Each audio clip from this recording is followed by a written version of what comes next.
dia a vida. Um homem jovem, saudável. Então acontece que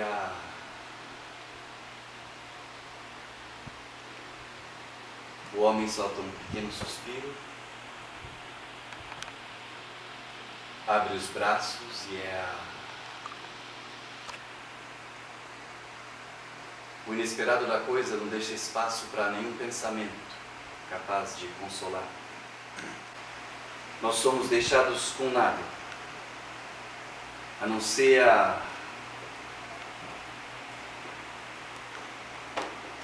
o fato irredutível da nossa própria mortalidade. Porque se despedir de alguém depois de uma longa doença é algo que nós podemos aceitar. Mesmo a morte acidental nós podemos atribuir ao destino. Mas um homem morrer sem nenhuma causa aparente, um homem morrer apenas porque é um homem e decidiu morrer, isso nos coloca tão próximos da fronteira invisível entre a vida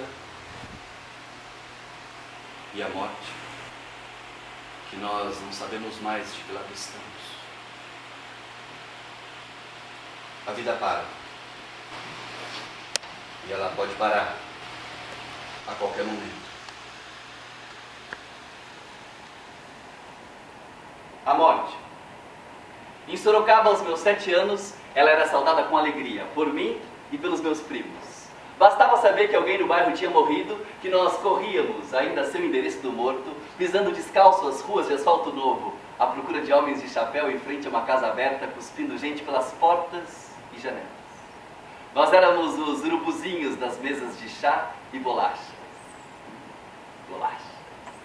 Bolachas que, dependendo do morto, podiam ser até recheadas, mas maisena já era lucro, porque o normal eram as famigeradas bolachas água e sal. Não importava a religião. Se fosse crente, faz Deus irmã.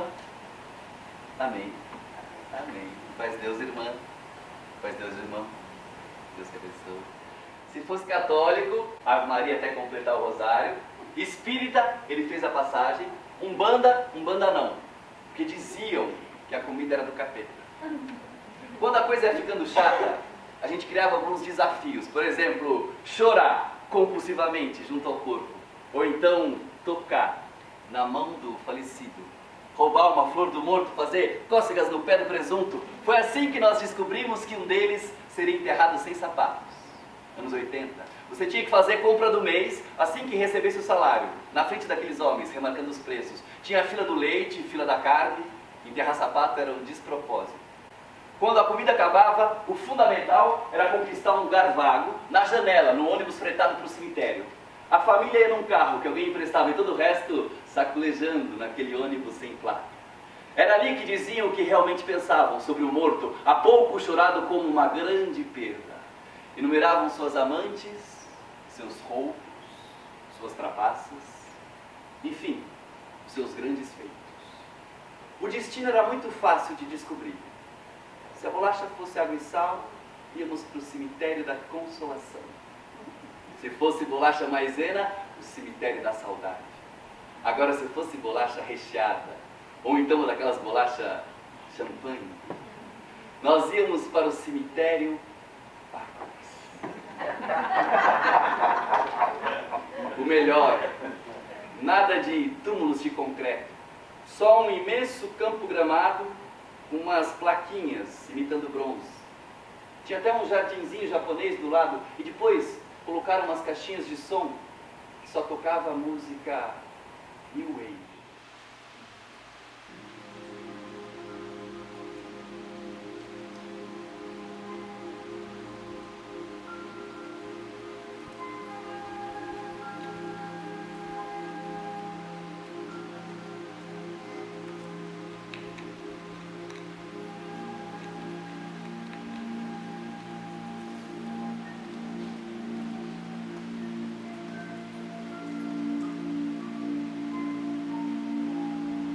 Foi ali.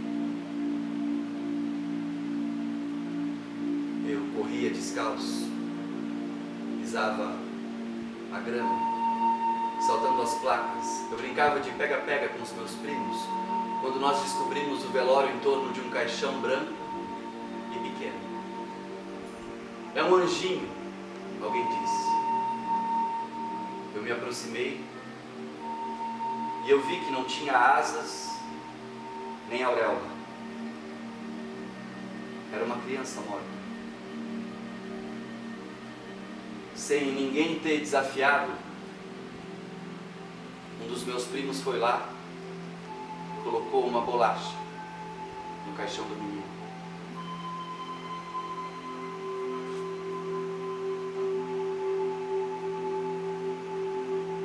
Era a descoberta de que nós, de que eu também morria.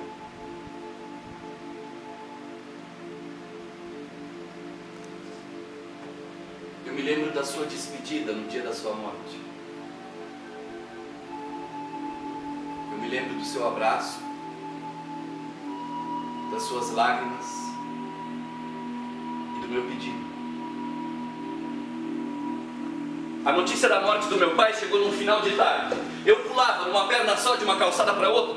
Eu brincava de mãe da rua, cercado por todos os meus primos, quando eu comecei a achar estranho a presença de todos eles ali.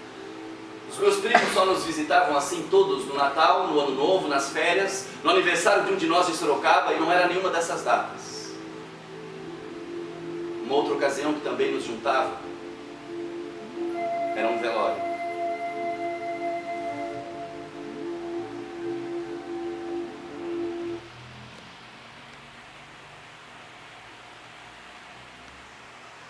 Uma boca cheia de um cachorro-quente improvisado, sem maionese, nem molho, nem nada, era só pão e salsicha, que na época era chamada de sarchicha, assim como mortadela era mortandela, almôndega era harmônica. Quer que eu frite umas harmônicas para você, filho? Tubaína era taubaína, taubaína vedati, gostinho daqui. Ou então, se viesse de tu, era Itubaína. E o meu preferido, videogame, era Bidogame. Delícia, esse videogame vai pra escola, molecada! A minha avó. Mas isso foi depois. Segurando esse cachorro quente e encostado no muro da casa da minha avó. Um muro que só seria construído anos depois. Mas é nele que eu me encosto na minha memória desse dia. Eu vejo a minha mãe chegando amparada pelas minhas tias. Ela está chorando. A sua mãe está triste porque o seu pai bateu a perua Kombi. Mas foi nela que todas chegaram e a perua estava intacta.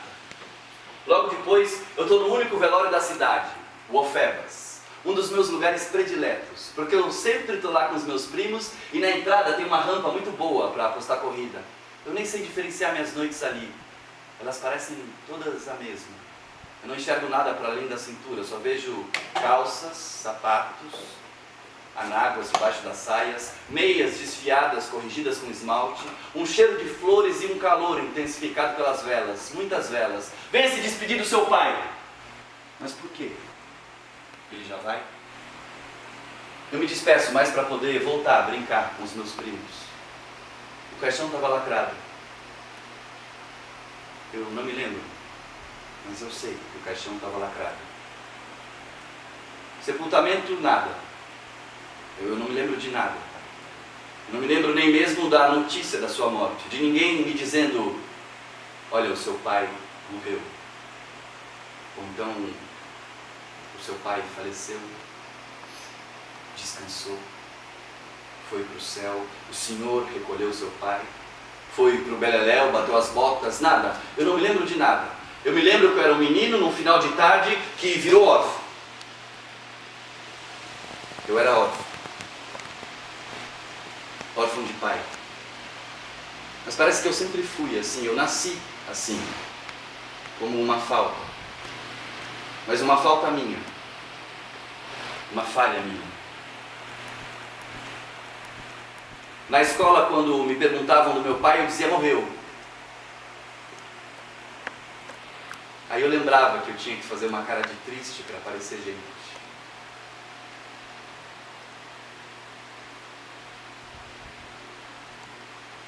Morreu. Mas o fato é que a sua morte não me entristecia. Me entristecia a sua ausência. Me enraivecia a sua ausência. A ausência de alguém que deveria, que poderia estar ali. Segundo domingo de agosto, Dia dos Pais. E aqueles presentinhos no pré que nós éramos obrigados a fabricar. Uma borboleta com um corpo de abridor de garrafas para os pais bêbados. Um cachimbo de cortiça para os pais viciados. Um chapéu de papel camurça horroroso para os pais maus. Um homenzinho ridículo com um bigode de palito de fósforo para os pais bobos. Diminuir os outros pais me ajudava. Um pouco. É que mesmo eu alegando que eu não tinha pai, eu era obrigado a participar dessa atividade com os colegas. Era minha mãe que ganhava meio constrangida no final do dia todos esses presentinhos. Até que finalmente num ano eu me rebelei. E aí eu me neguei a fazer o tal presente. Acabaram-se assim essas deliciosas torturas. Deliciosas porque de alguma forma meu pai era aquele homenzinho simpático de bigode de palito de fósforos e chapéu de papel camurça. Era uma forma dele me ver enquanto eu também o via.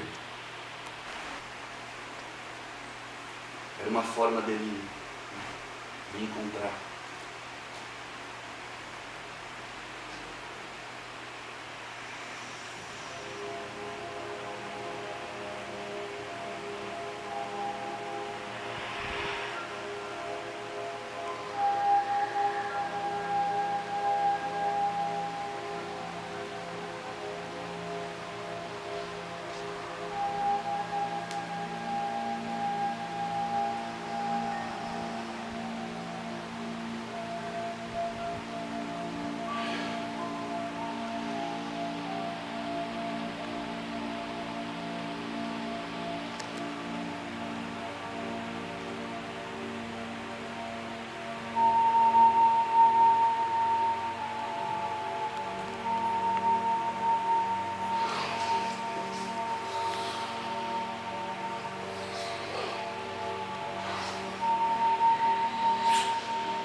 Nessa época tudo era vivido um olhar para o alto, à espera da aprovação desse pai que vivia lá no céu.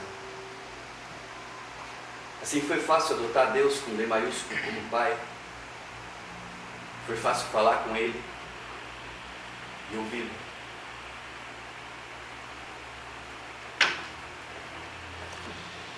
Cemitério da Consolação.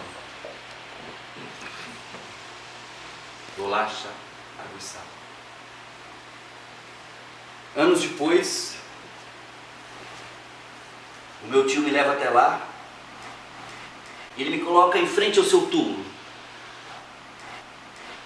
Aí ele dá um passo para trás, põe a mão no meu ombro e acena com a cabeça como quem diz: pronto, pode expressar sua dor.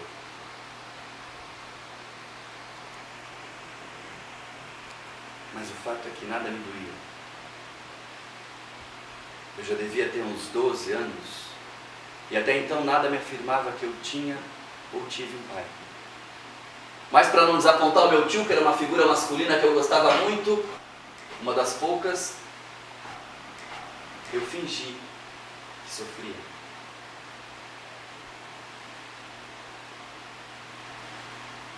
Por quê?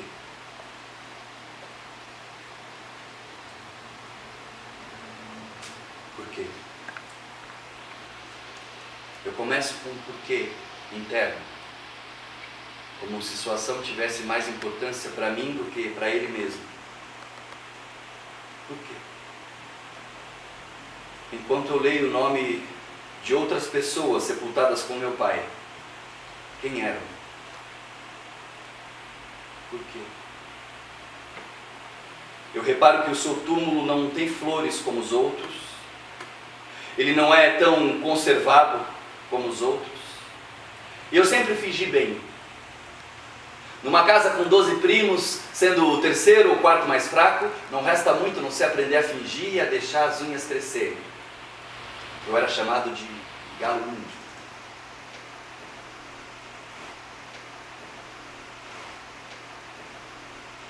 Por quê?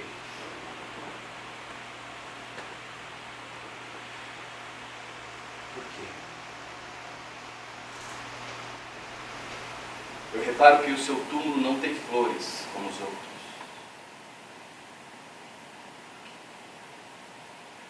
Ele não é tão conservado como os outros. Então a primeira lágrima corre, que é para testar a minha tristeza e encher o meu tio de orgulho. A sua intenção tinha valido a pena. Eu ganho um afago, eu devia estar indo muito bem.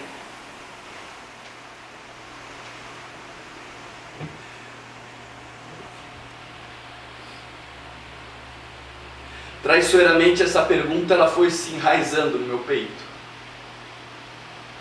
E a dor que eu insistia em forjar para poder mostrar,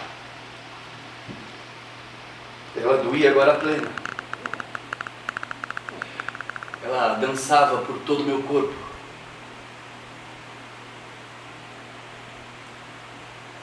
E lá estava a ausência do meu pai.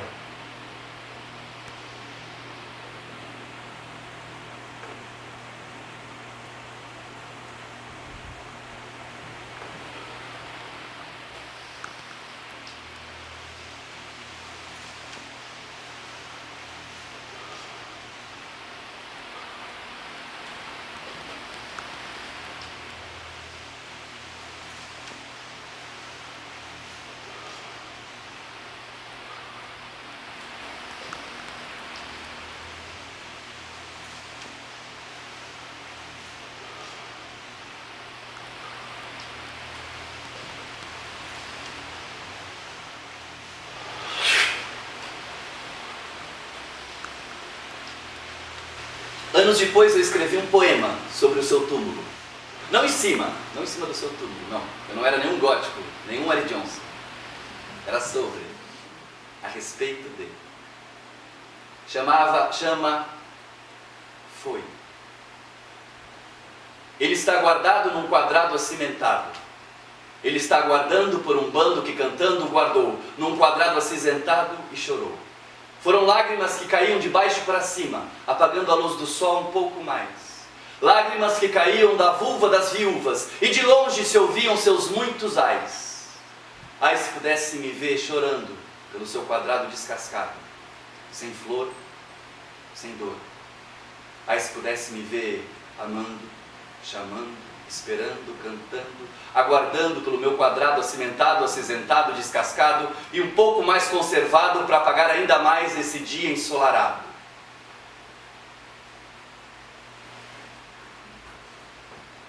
Nessa época eu achava que bastava rimar a última palavra de cada linha para escrever poesia.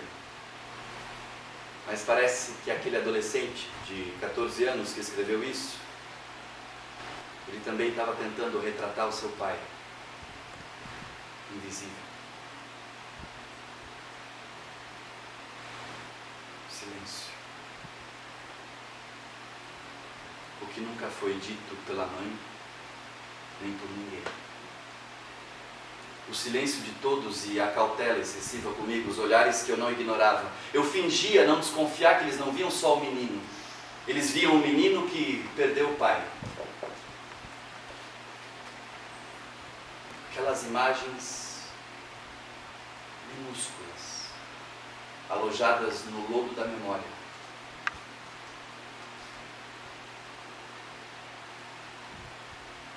O tamanho das mãos dele, seus calos, a sua barba áspera por fazer e minha negação de beijá-lo porque A minha mãe tinha um rosto mais macio. Os seus dedos enrolando presunto e mussarela fatiada. Ou então, uma vez que eu derrubei um sabonete na privada, ele teve que desinstalar para poder desentupir. Ou quando ele trocou minhas fraldas no sofá. Essa é a minha memória mais antiga, eu tinha só 2 anos. Seria uma memória inventada? A sua despedida de mim, seu abraço, suas lágrimas, o meu pedido e a minha culpa. Eu não me lembro da sua altura. Eu não me lembro da sua voz. Não me lembro do seu cheiro. Eu não me lembro do seu rosto. Eu soube que ele tocava violão. Eu soube dele e da minha mãe numa carona num Fusca depois do baile. Ela roubou o namorado de uma outra garota. Soube que ele era galã, mesmo tendo perdido um dente. Aí ele corrigia essa falha com um bigode um pouco mais crescido. Ele tinha sonhos de enriquecer, mas era um completo desastre na administração. Ele falia um bar, uma mercearia, uma barraca de feira, uma fábrica de blocos. Ele era um sobrinho muito atencioso, vivia jogando truco com os tios. Ele não dormia com a minha mãe, ele dormia no sofá. Ele gastava o dinheiro das contas em bilhetes da loteria. Ele era um pai cuidador, sempre presente.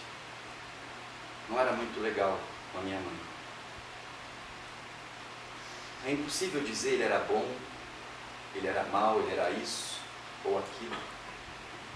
Às vezes eu tenho a sensação de que as pessoas me falam de 4, de 5 homens ao mesmo tempo. Um diferente do outro. Um desmentindo o outro. Fragmentos. O seu sócio Rodolfo, que era maldito pela minha mãe.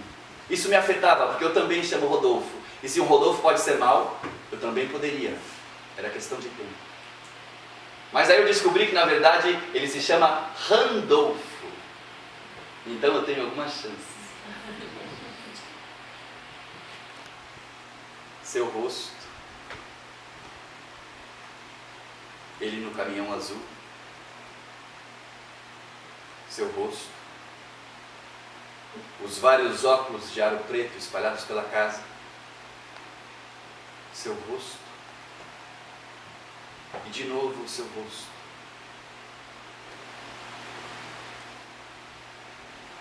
1.100 toneladas. O peso de um trem. 110 quilômetros por hora. A velocidade de um trem. O peso vezes a velocidade e a força de impacto sobre um corpo humano. Sobre um pai. Sobre um filho.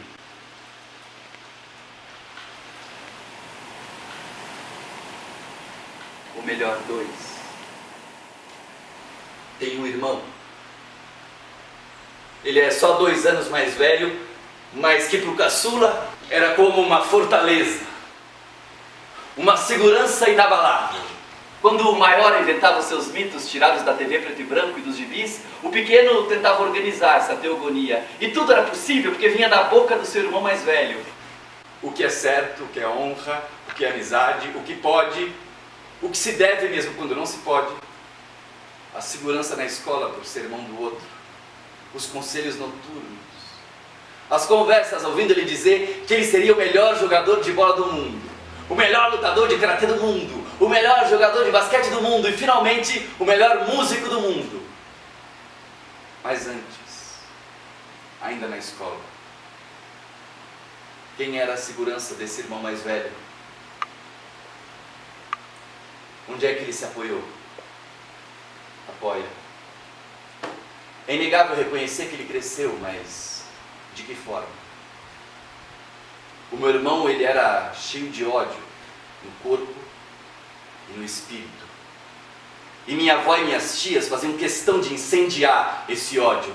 E ele, com seus chutes, pontapés, pernadas, palavrões, cusparadas, ele enfrentava essas forças titânicas lá de casa. Até que, seguido de um silêncio que ele não podia lutar contra, lhe lançavam na cara: ele é assim porque não tem pai!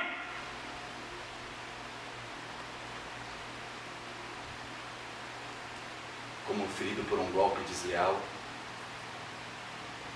o meu irmão se retirava da luta. E mesmo quando eu tinha sido, ou melhor, quando uma disputa nossa tinha sido o estopim de tudo, desse momento em diante nós éramos aliados novamente. Não era preciso dizer uma palavra, os olhos eram bem claros. O sem pai contra o mundo. Quem perde mais? Quem teve mais e perde algo que teve por mais tempo, ou quem teve menos? Pois perde a própria oportunidade de conhecer, de compartilhar. Sentir saudades daquilo que não viveu. É difícil afirmar quem perde mais aqui, mas era inegável reconhecer que eu era mais leve. 29 quilos, com 11 anos. Pequeno, de alma leve, limpa e pura.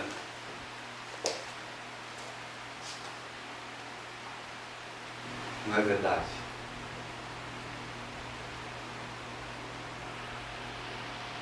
Eu era chamado de galo índio. Eu não cortava as unhas para poder machucar o meu irmão e os meus primos. Nós éramos muitos lá em casa e eu era vingativo. Pela fragilidade eu jamais podia revidar de imediato. Então eu aprendi a conservar a raiva. Quando eu não explodia e pegava uma faca, jurando matar o meu inimigo. Eu aguardava um momento de paz para me aproximar, dar um soco e correr. E eu corria muito com as havaianas nas mãos. Eu me vingava nos objetos mais queridos das pessoas. Eu já quebrei muito brinquedo, destruí várias bonecas, eu derretia carrinhos de plástico com fogo, eu arrancava cabelo de moranguinho, crina de meu pequeno pônei, eu quebrava o polegar dos comandos em ação dos meus primos. Quem conhece esse brinquedo sabe que isso é a morte de um G.I. Joe.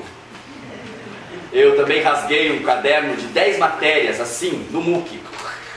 Eu derretia soldadinhos de plásticos e ficava vendo aquelas gotas caindo com fogo. Eu enterrava coisas, eu escondia coisas. E a coisa que eu mais me arrependo e me envergonho, até hoje,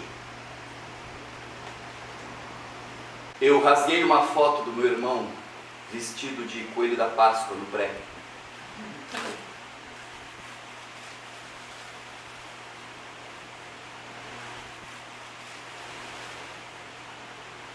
No meio desse ato,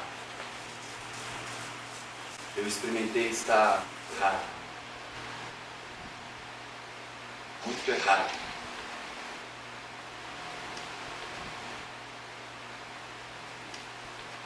Eu descobri como são frágeis as memórias.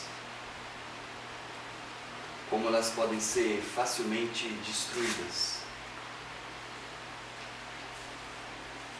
E como me faltava todas as memórias daquilo que eu não vivi com meu pai.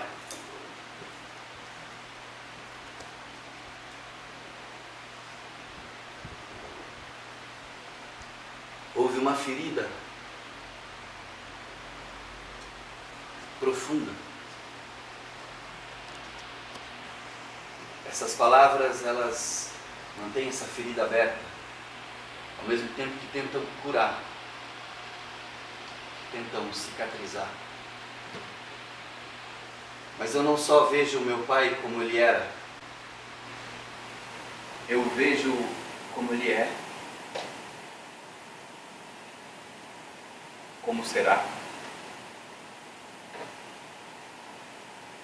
E todo dia ele está aqui.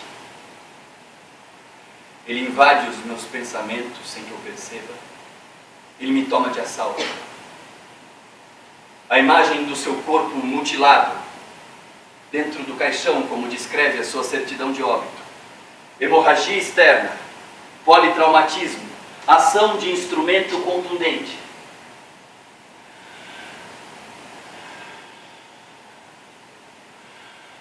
A sensação de que, se eu quero realmente compreender o que se passa, eu vou precisar penetrar nessa imagem de trevas. Eu preciso penetrar na profunda escuridão da terra.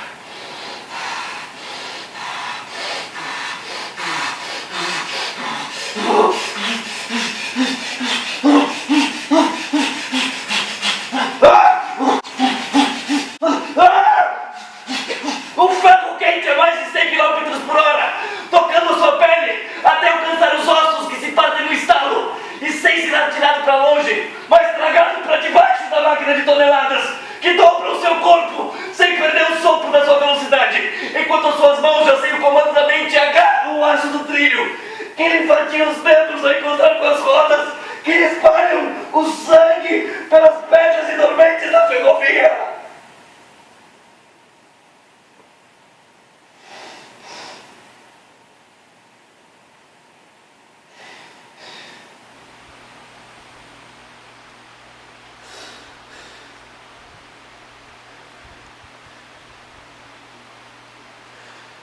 O trem. O último a sentir o seu abraço.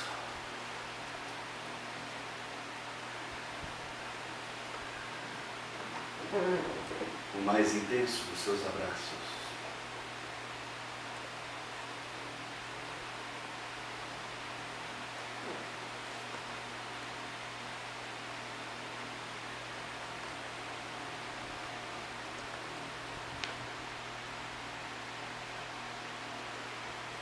Sua despedida de mim. Ela foi em frente à janela da copa da casa da minha avó, onde eu fui obrigado a viver durante muitos anos, depois da sua morte, por falta de opção. A janela fica à direita da mesa de onde nós sempre tiramos fotos nas festas de aniversário, onde é possível ver cada primo, prima, mãe, avó, irmão, envelhecer a cada nova foto. Ele chegou e me abraçou chorando, eu não entendi o porquê. A minha mãe me disse que nós íamos morar com a minha avó e eu estava feliz porque ia poder viver com os meus primos. Eu não sabia que ele não viria conosco. Eu estava feliz porque eu ia poder tomar banho no tanque vermelho mais vezes.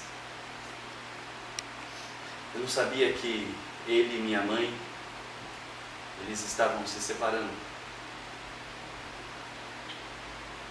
Eu peço para ele buscar a minha gata, a Fina, que eu acabei esquecendo na nossa antiga casa. Ele promete que vai e parte.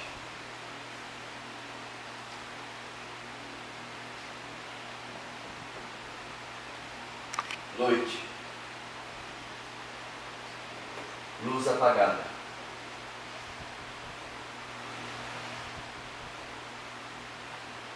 É a casa da minha avó, como os meus tios faziam questão de deixar claro nas brigas de família. Mas nós estamos seguros no quarto da minha mãe. 2 camas de solteiro unidas com vários cobertores para corrigir o desnível entre elas. Eu, minha mãe e o meu irmão. Eu no meio.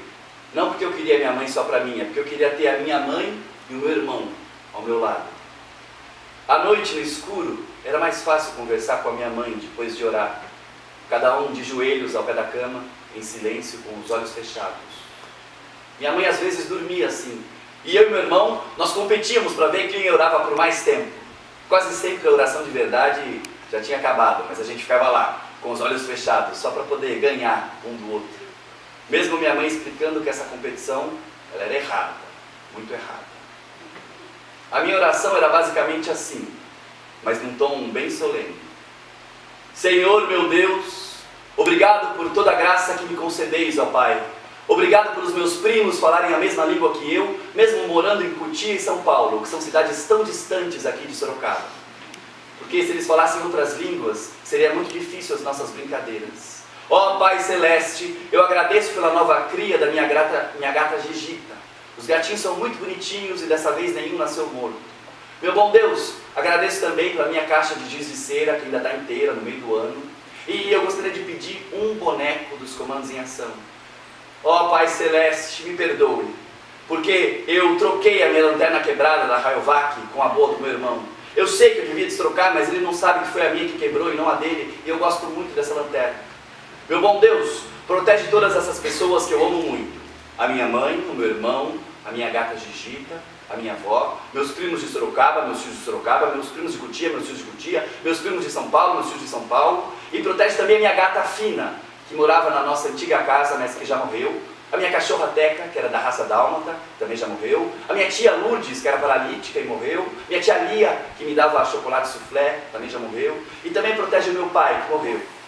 Meu bom Deus, em honra do teu santo nome, Deus seja sempre louvado. Amém. Amém. Amém. Amém. Depois disso, no escuro, era mais fácil falar com a minha mãe.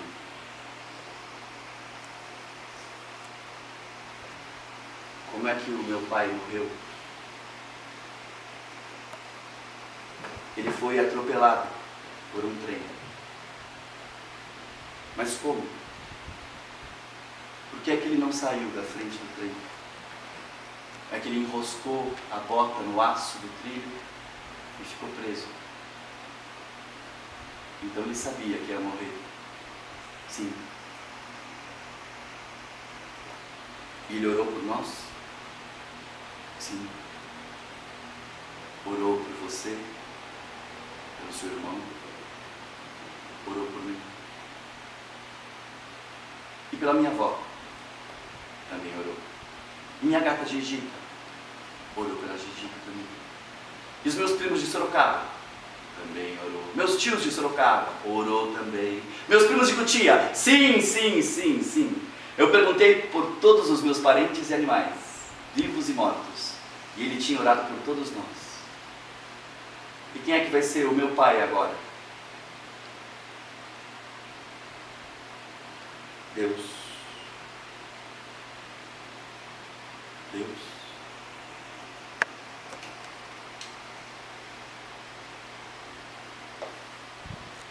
Eu não sei se foi realmente isso que dissemos. Eu nem sei se de fato nós chegamos a dizer algo. Mas foi assim que eu escrevi numa peça, aos 17 anos, sobre um adolescente que encontra com seu filho recém-abortado, mas que aparece, na noite do aborto, na forma também de um outro adolescente. Chamava Qual o Seu Nome, Qual o Seu Sonho? Começava assim: Pai.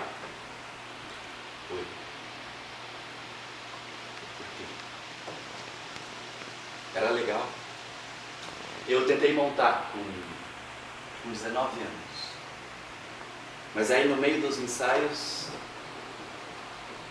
eu era o diretor. Eu descubro que eu ia ser pai.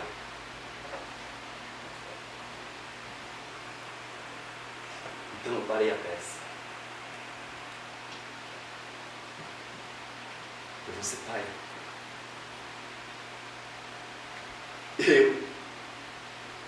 Pai. Eu não tinha ideia do que isso podia significar. Eu só pensava em arrumar dinheiro. Eu pensava, eu vou ser pai, eu preciso de dinheiro. Então, eu fui fazer balé.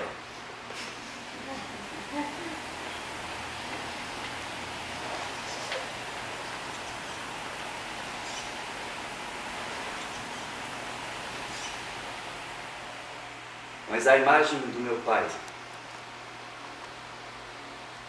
com o pé preso no trilho, ela ficou na minha cabeça durante muitos anos. Na minha imaginação não tinha nenhum sofrimento, ele estava lá, preso, à espera da morte certa a caminho, orando por nós. Só quando eu vi uma cena parecida com essa num filme, é que eu imaginei como deve ter sido desesperador esses instantes finais da vida do meu pai. Quanto medo ele sentiu. Tomates verdes fritos. No filme o garoto perde a perna, mas ele acaba sobrevivendo. O que é que passou pela cabeça do meu pai? Pensar nisso aumentava a minha culpa. Aquele menino sempre foi muito pesado de culpa. Uma culpa que transbordava pelos olhos. Eu juntei os fatos. Esqueci minha gata, peço para o meu pai ir buscar. Os meus primos vêm para um velório, minha mãe está chorando e eu e meu irmão somos órfãos. Nunca ninguém me falava nada sobre a sua morte. E quando eu perguntava, todo mundo mudava de assunto. Achava que é porque eles desconfiavam de mim. Eu acreditava que o meu pai ele foi atender o meu pedido de resgatar minha gata na nossa antiga casa. Aí no caminho ele enroscou de fato o pé no trilho e foi acidentalmente atropelado pelo trem. O meu pedido era o responsável pela sua morte. Eu era o culpado. Eu passei a falar com as minhas gatas.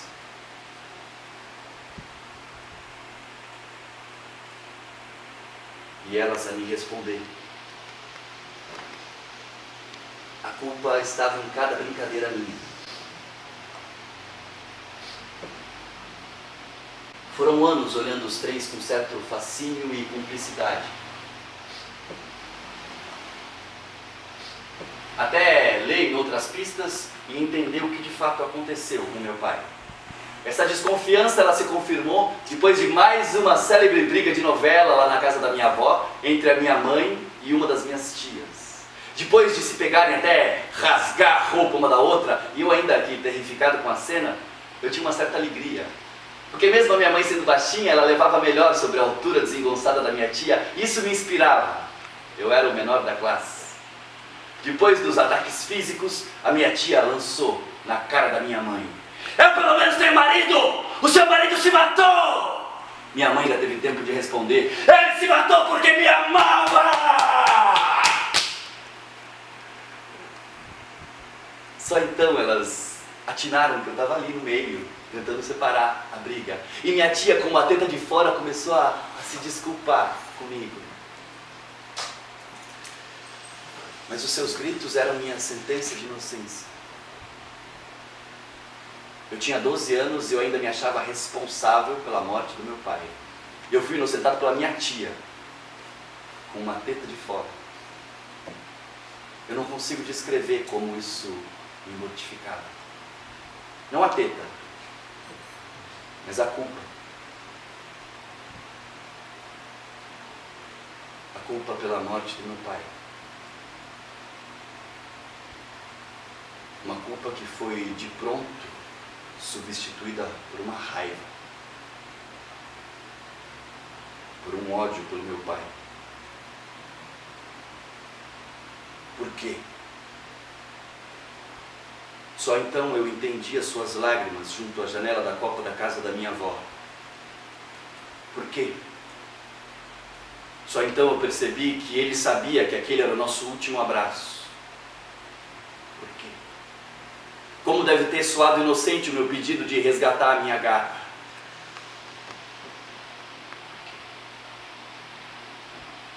O curioso é que eu lembro dessa cena do lado de fora.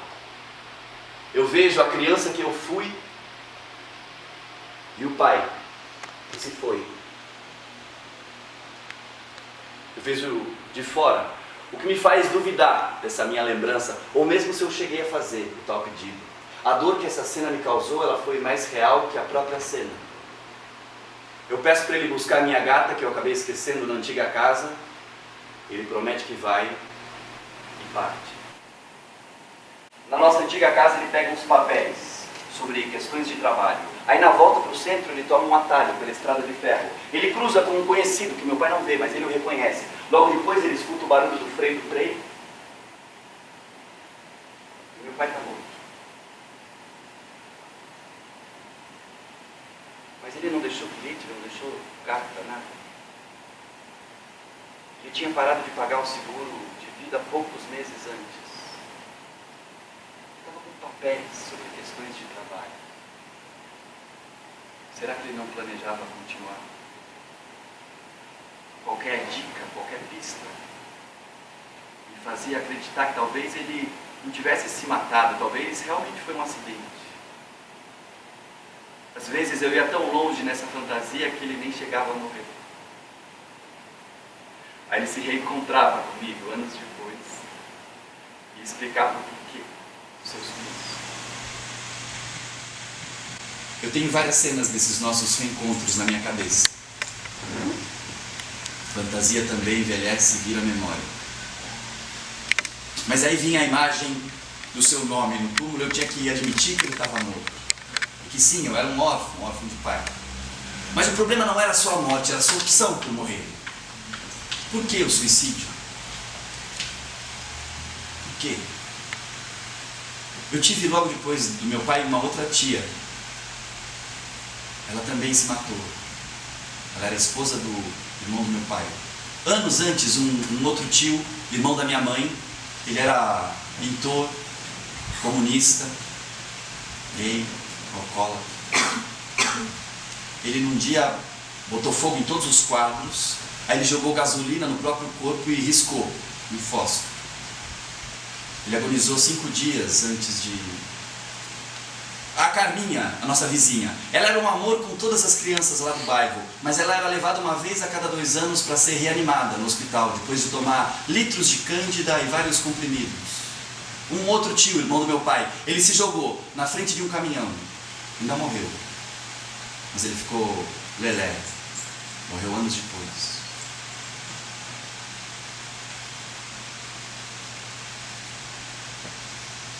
Mas eu não sei por que eu estou falando disso.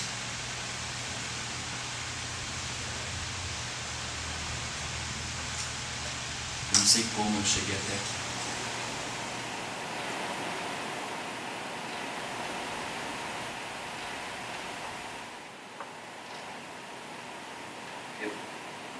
Eu compreendo o que se passa. Quanto mais eu me aproximo do fim daquilo que eu sou capaz de dizer, mais eu tento me iludir com a ideia de que eu estou apenas começando. Que a melhor parte da minha história ainda está por vir. Por mais inúteis que essas palavras pareçam, elas se colocam entre mim e um silêncio que continua a me apavorar. Quando eu ingressar nesse silêncio, vai significar que sim, meu pai se foi e sim, essas são as únicas memórias que eu tenho dele. O melhor da sua ausência. Eu comecei a organizar isso aqui aos 30 anos. Isso já tem uns 8 anos. 8 anos. Já estava presente de alguma forma nos meus trabalhos lá do pré, na borboleta de corpo de abridor de garrafas, na poesia que eu escrevi aos 14 anos, na peça aos 17. Mas isso, eu comecei depois que uma amiga chegou e me falou que ela estava tendo sonhos recorrentes, onde o meu pai, ele aparecia sentado sobre os meus ombros. Aí ela gritava para ele sair, e ele começava a rir, e ia entrando no meu corpo. E ele ria como eu. Na mesma época, o meu filho, com 10 anos, ele chegou assim e falou do nada: eu vi o seu pai outro dia. Ele não disse vi meu avô, ele disse vi seu pai. Eu, fingindo uma certa normalidade na sua fala, eu perguntei: ah é? Onde? Na fumaça do chuveiro. Ele apareceu na fumaça. E ele falou alguma coisa? Não. Ele foi desaparecendo, assim.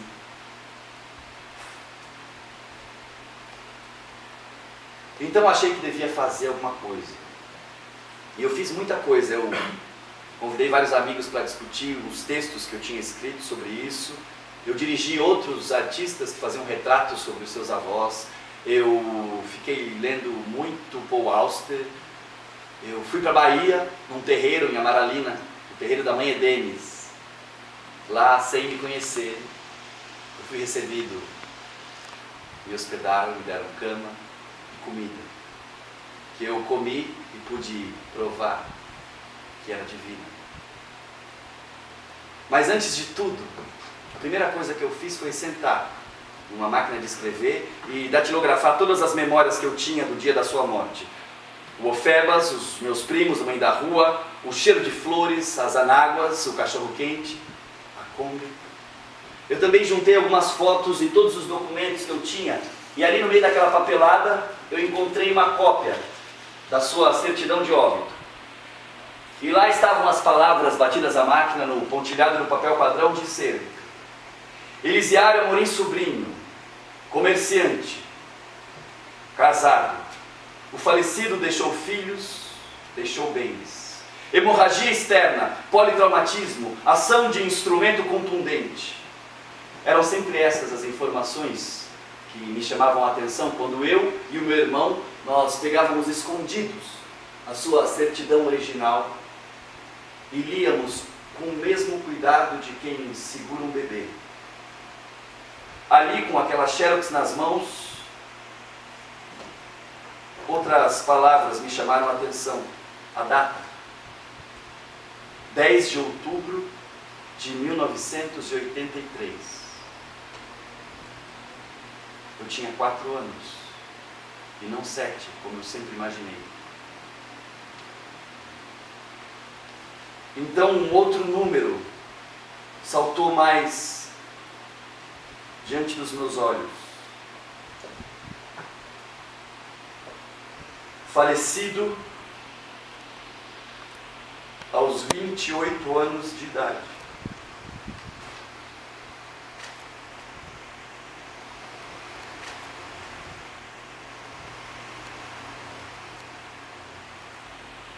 Súbito,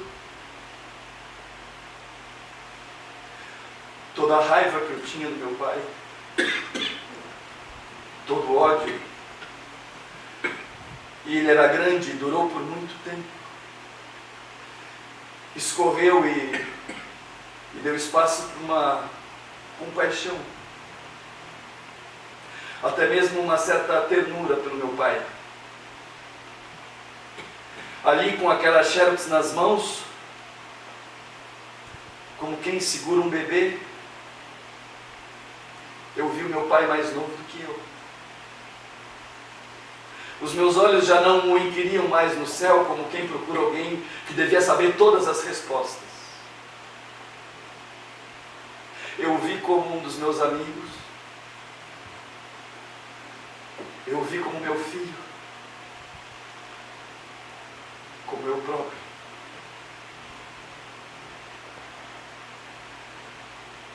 Quando o pai morre,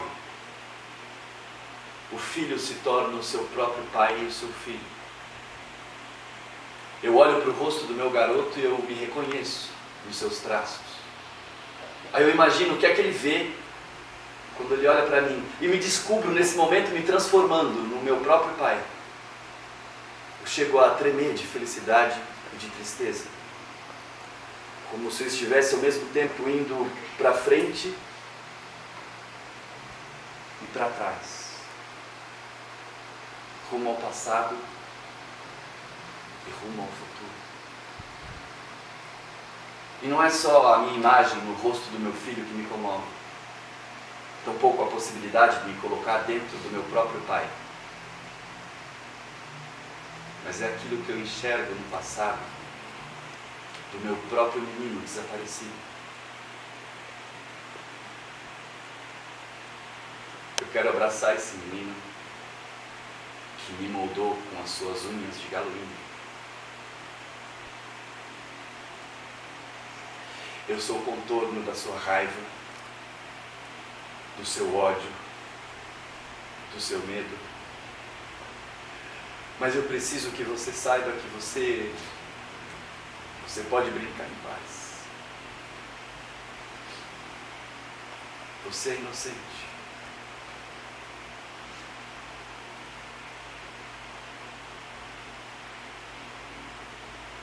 Eu não sei se digo isso para a criança que fui ou ao pai que se foi.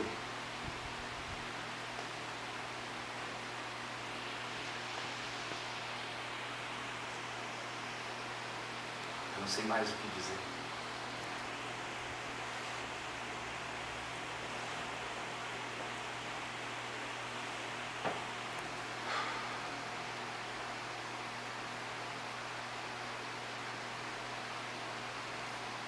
Entretanto, é aí que começa.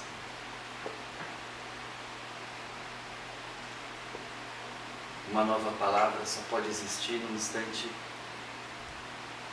em que nada mais precisa ser explicado. Ser reduzido a não dizer nada. Recordar meu pai. Ainda mais.